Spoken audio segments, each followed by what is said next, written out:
When Cruz Reynoso was born in 1931 to a family of migrant farm workers, the world had certain expectations of him. By age 16, Mexican-American boys were expected to quit school to work in the citrus groves of Orange County. Cruz Reynoso didn't live up to that expectation. I think most did, both because it was expected of them and because their families needed the finances. My own mother was quite disappointed that two of us decided to continue with our education. She would tell the neighbors in Spanish, "Qué flojos me resultaron mis hijos. En vez de andar trabajando, todavía andan leyendo libros." She should say, "Look how lazy my boys turned out to be. Instead of being out there working, they're still reading books." Driven by an inquisitive mind, young Reynoso questioned everything, including the status quo of racial discrimination in his Orange County neighborhood. Try to sign up for a school in La Habra. We were told, "No, you don't go to this school, you go to that other school."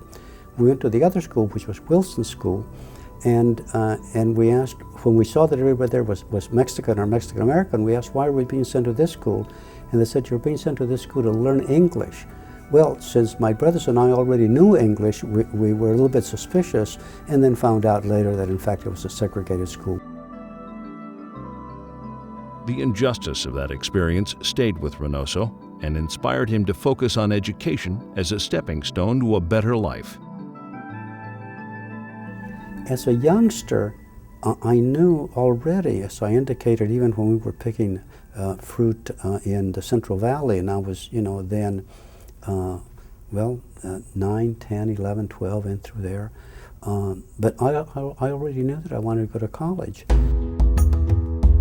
That choice led him to Fullerton College, where a speech teacher nominated the promising student to lead the first meeting of the school year for the student body.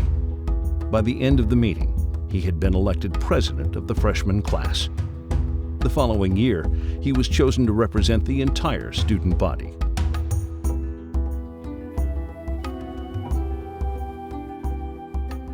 It's actually the first Latino to be appointed to the Court of Appeal in California, and then of course the governor appointed me to the Supreme Court, and I was the first Latino to be appointed to the Supreme Court, and that was obviously quite exceptional in terms of me personally, but in terms of what it did for the community to diversify the court, to make sure that government looked more like the people that live in California. So I think for California it was a very important step. Martin Luther King Jr. said, "Not everybody can be famous, but everybody can be great, because greatness is determined by service."